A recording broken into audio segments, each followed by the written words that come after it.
आप सब पर सलामती हो। शहजाद नैयर का लिखा हुआ है, आप दिलजोई की जहमत ना उठाएं, जाएं। रो के बैठा हूं ना अब और रुलाएं, जाएं। मुझसे क्या मिलना कि मैं खुद से जुदा बैठा हूं। आप आ जाएं, मुझे मुझसे मिलाएं, जाएं। जिंदगी तूने दुकान खोल के लिख रखा है, अपने हिस्से का कोई दर्द उठाएं, जाएं। और भी आए थे दरमाने मोहब्बत लेकर, आप भी आए कोई जख्म लगाएं, जाएं। जा बजा खून के छींटे हैं हमारे घर में, कौन सा विर्द कराएं कि बलाएं जाएं। नाज़रीन, मैं हूं यासिर रशीद और आप मेरा व्लॉग देख रहे हैं। नाज़रीन, मौशी गिरदाब में इस हद तक हमें फंसाया गया, हमें दूर का सुहाना ख्वाब दिखाया गया, हमारे सामने बांसुरी सुख की बजाई गई और हमें यह बताया गया कि अच्छे दिन आएंगे। वो अच्छे दिन जिसमें पाकिस्तान की मईशत बहाल हो जाएगी, वो अच्छे दिन जिसमें 13 जमात का इत्तेहाद हमें बेहतरी का रास्ता दिखा देगा, वो अच्छे दिन जिसमें बैरूनी सरमायाकारी पाकिस्तान में आएगी तो अफरात ज़र में कमी वाक़ हो जाएगी, वो अच्छे दिन जब पाकिस्तान के फॉरेन एक्सचेंज रिजर्व के अंदर इजाफा होगा तो डॉलर की कीमत नीचे आ जाएगी, वो अच्छे दिन जब स्टॉक एक्सचेंज तरक्की करेगा और दुनिया में पाकिस्तान का एक नाम बनेगा, वो अच्छे दिन जब सोने की कीमत में कमी वाक़ होगी, वो अच्छे दिन जब पाकिस्तान में तवानाई के मंसूबे लगाए जाएंगे और बिजली के नर्ख कम किए जाएंगे, वो अच्छे दिन जब रूस और ईरान से तेल आएगा और सस्ते दामों तेल अवाम को फराहम किया जाएगा, वो अच्छे दिन जब पाकिस्तान में कारोबार को फ़रोग़ देने के लिए नई नौकरियों के मौक़े पैदा किए जाएंगे। लेकिन दिन गुजरते गए, अच्छे दिन आए तो सिर्फ उनके आए कि जिनको फॉर्च्यूनर गाड़ी तोहफे में दी गई, अच्छे दिन आए तो सिर्फ उनके आए कि जिनके रिश्तेदारों को गवर्नर लगाया गया, अच्छे दिन आए तो सिर्फ उनके आए जो बैरून मुमालिक से पाकिस्तान आए, अपने ऊपर दर्ज मुकदमात ख़त्म करवाए और पाकिस्तान में रहन सहन को अपने लिए सहूलत के तौर पे देख रहे हैं। अच्छे दिन आए तो सिर्फ उनके आए जो 13 जमाती इत्तेहाद में 14वीं जमात को शामिल करके उनको भी लॉलीपॉप देते रहे। अच्छे दिन आए तो सिर्फ उनके आए जिन्होंने निगरान हुकूमत के अंदर भी अपने 3-3 बंदे एडजस्ट करवाए। अच्छे दिन आए तो उनके आए जिनके लिए मुखालिफ जमात दब चुकी और उनके लिए मैदान कारजार इस वक्त सहूलतकारी का पैगाम दे रहा है। अच्छे दिन आए तो सिर्फ उनके आए कि अवाम को सरमाया न मिला लेकिन उनको सरमाया मिल चुका है। बिजली के बुनियादी टैरिफ में 4 रुपए 96 पैसे फी यूनिट इजाफे का सार्फिन पर बोझ डालने का फैसला वफाकी हुकूमत करेगी। वफाकी हुकूमत सब्सिडी को मद्देनजर रखकर बुनियादी टैरिफ और बोझ डालने का फैसला करेगी। ये है हमारे अच्छे दिन। नेपरा के फैसले पर अमल दरामद की सूरत में घरेलू सारिफीन पर स्लैब वाइज बोझ पड़ेगा।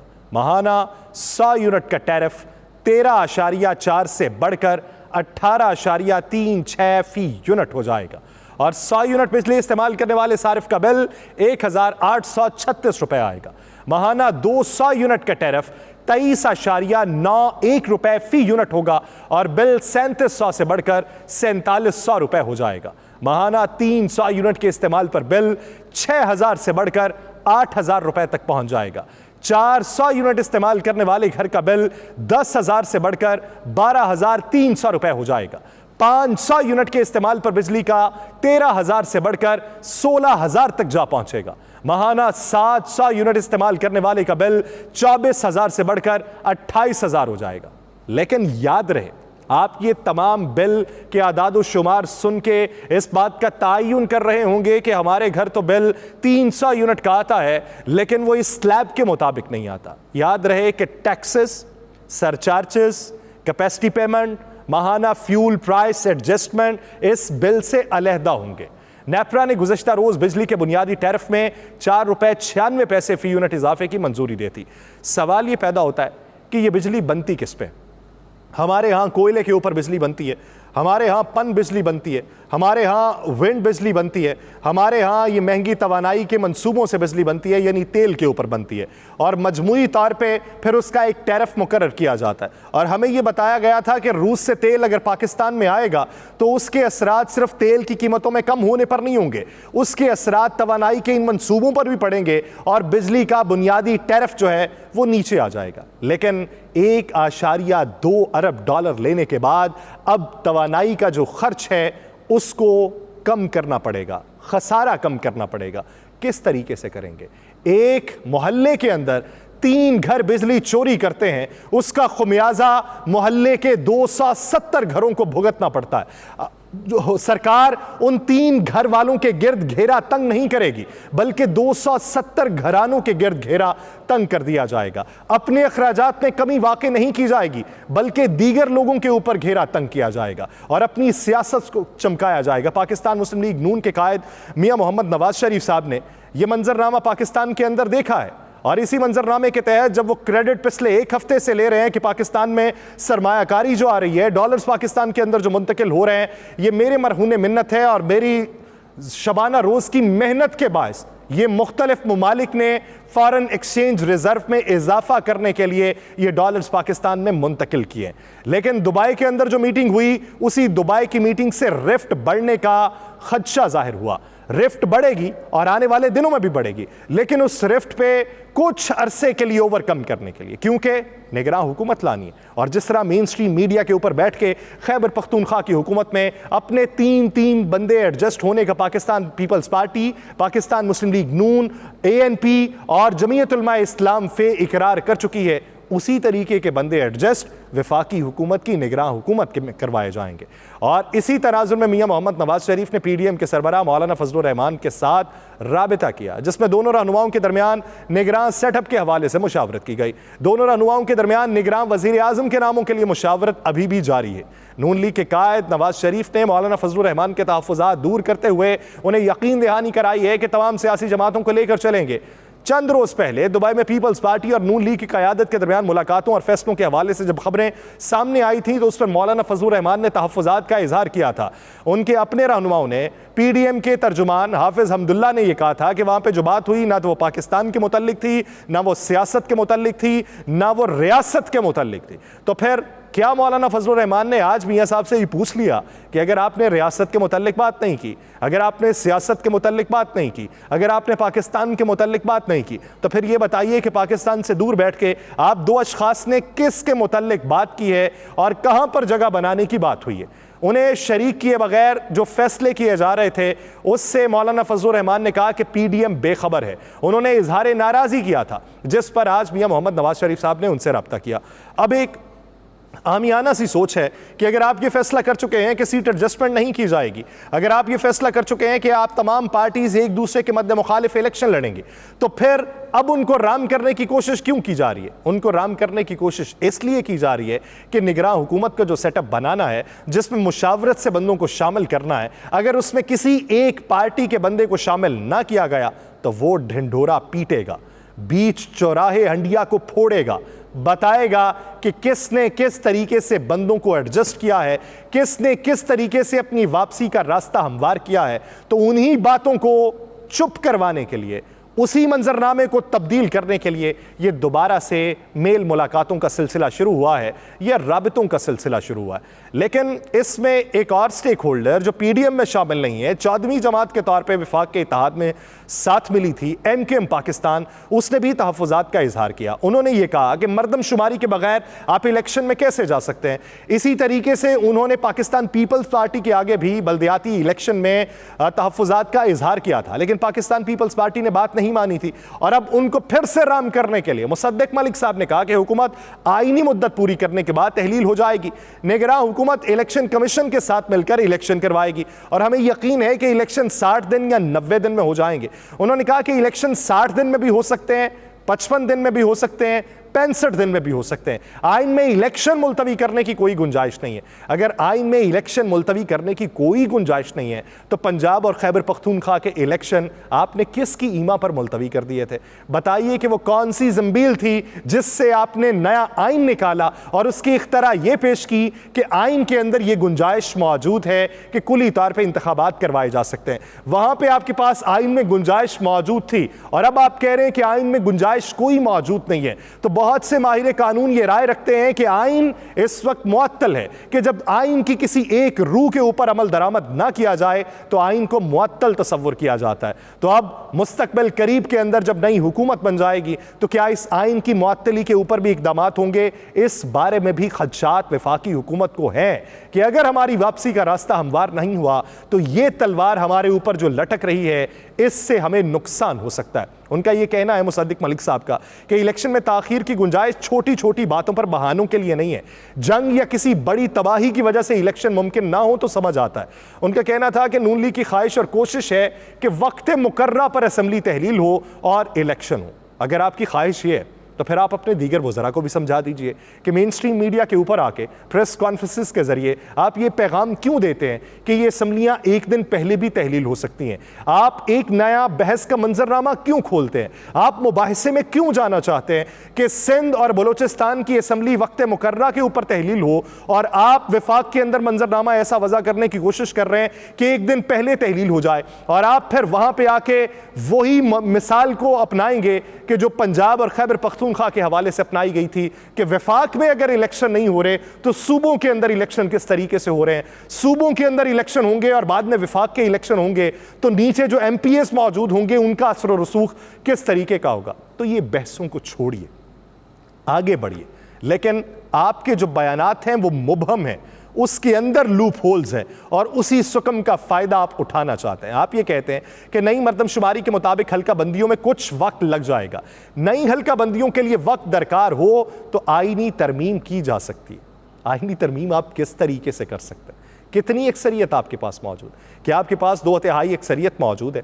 अगर 2/3 अक्सरियत आपके पास मौजूद नहीं है तो बताइए कि वो कौन से चेहरे हैं, वो कौन सा नुस्खा कीमिया है कि आपने चाइना से बंदे ला के पार्लियामेंट में बिठाने हैं और उनसे आईनी तरमीम करवानी है, या आपने सऊदी अरब से कुछ बंदों को लाकर यहाँ पे आईनी तरमीम करवा लेनी है, या दीगर तनाजुर में आपके पास कोई ऐसा हल मौजूद है कि आप आईनी तरमीम कर सकते हैं। अगर आप आईनी तरमीम कर सकते होते तो कोई अब तक वापस आ चुका होता। अगर आप आईनी तरमीम कर सकते होते तो इस वक्त आपके ऊपर एक भी मुकदमा ना होता। अगर आप आईनी तरमीम कर सकते होते तो आप मुस्तकबिल में अपने ऊपर बनने वाले मुकदमात का रास्ता भी बंद कर चुके होते। अगर आप आईनी तरमीम कर सकते होते तो आप किसी को पकड़ के पाबंदे सलासिल भी कर चुके होते। लेकिन आपके पास आईनी तरमीम के लिए 2/3 अक्सरियत नहीं थी, तो फिर इस तरह के बयानात से भी गुरेज कीजिए।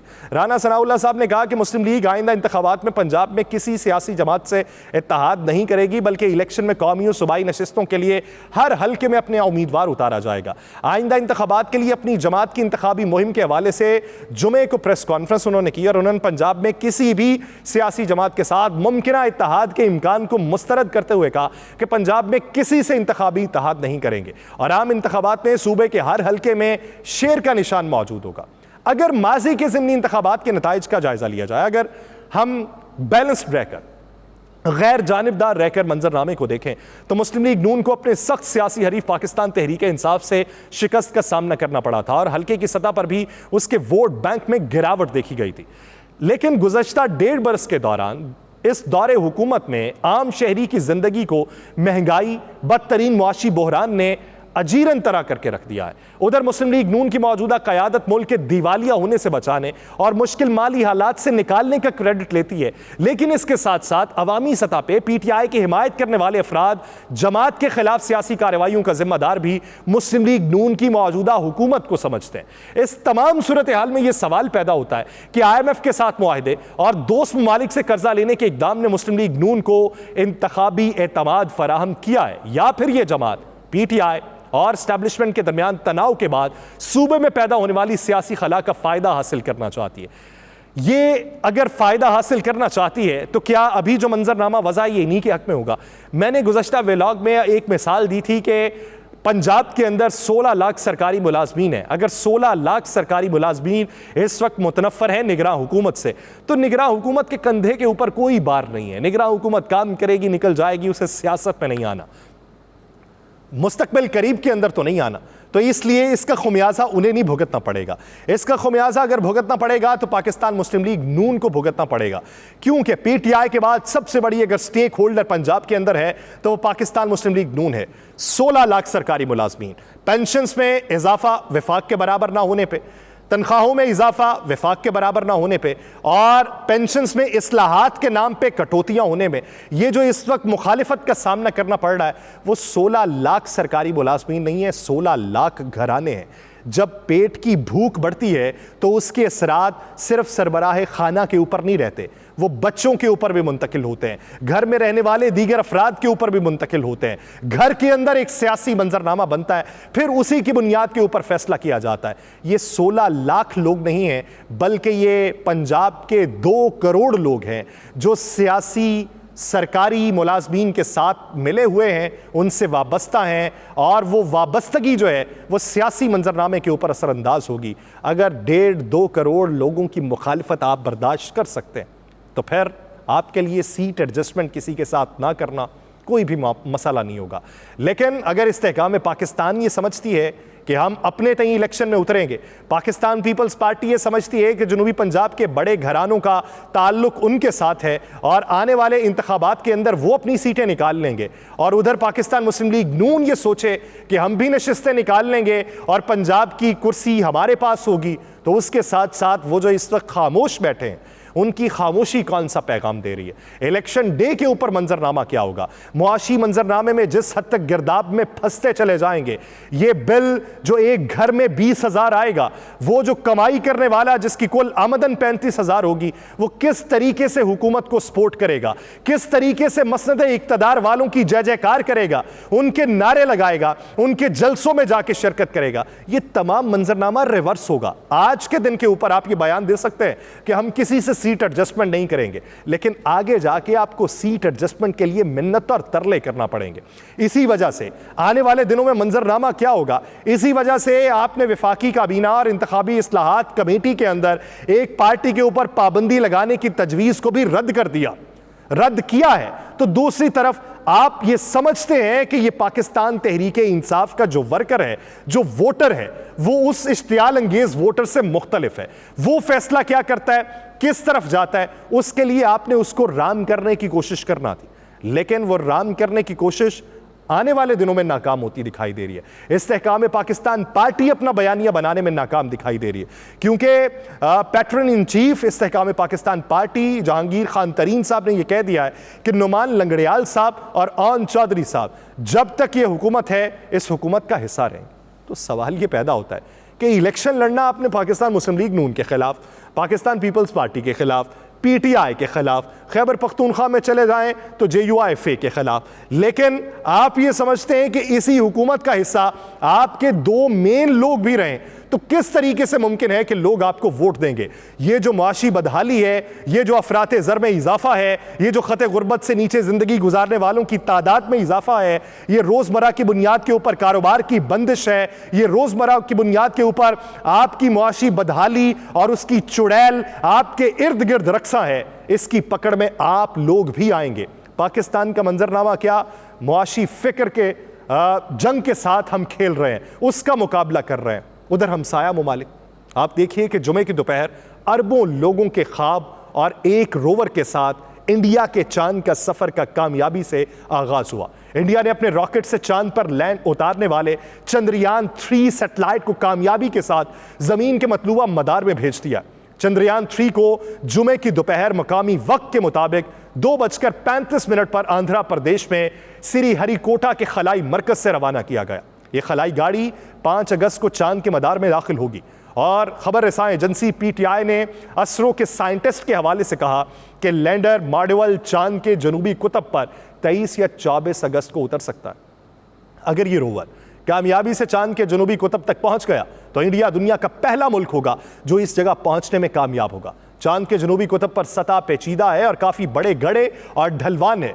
कुछ गड़ों में तो अरबों साल से सूरज की रोशनी भी नहीं पहुंची, लिहाजा वहां का दर्जा हरारत -203 डिग्री सेंटीग्रेड होगा, जिसकी वजह से वहां आलात को चलाना काफी पेचीदा अमल होगा। और यही वजह है कि अभी तक चांद पर जाने वाले खलाई मिशन चांद के वस्त के करीब लैंड होते हैं जहां सतह मुश्किल नहीं है और दर्जा हरारत काम करने के लिए ठीक है। इंडियन स्पेस एजेंसी का कहना है कि उन्होंने इस मिशन की नाकामी के इम्कानात को कम करने के लिए इकदामात उठाए। इंडियन स्पेस रिसर्च ऑर्गेनाइजेशन के चेयरमैन S सोमनाथ कहते हैं कि चंद्रयान 2 का डिजाइन कामयाबी के लिए किया गया था, जबकि चंद्रयान 3 का डिजाइन नाकामी से बचने को ज़हन में रख कर किया गया।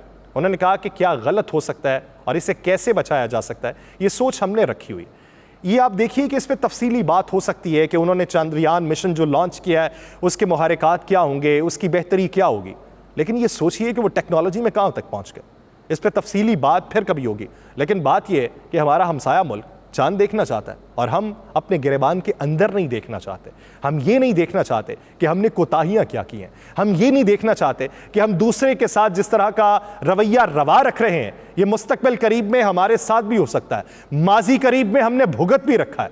हम ये नहीं सोचते कि हम अवाम को जो झूठे ख्वाब दिखाते हैं इसकी तकमील नहीं होगी तो हमारे ऊपर पकड़ नहीं होगी। हम सिर्फ ये सोचते हैं कि 5 साल बरसर इक़्तिदार रहना है और 5 साल किस तरीके से गुजारने हैं, अगले 5 साल की तैयारी कैसे करनी है। आप सिर्फ 5 साल को सोचते हैं, आपके हमसाया ममालिक 100 साल की प्लानिंग करते हैं, 50 साल की प्लानिंग करते हैं। हम तो 1.5 साल की प्लानिंग नहीं कर सकते, हम डे बाय डे प्लानिंग करते हैं, जिसकी वजह से हमें ये मुआशी मंजरनामा देखना पड़ता है, अवाम की कुदूरत देखना पड़ती है, अवाम की नफरत देखना पड़ती है।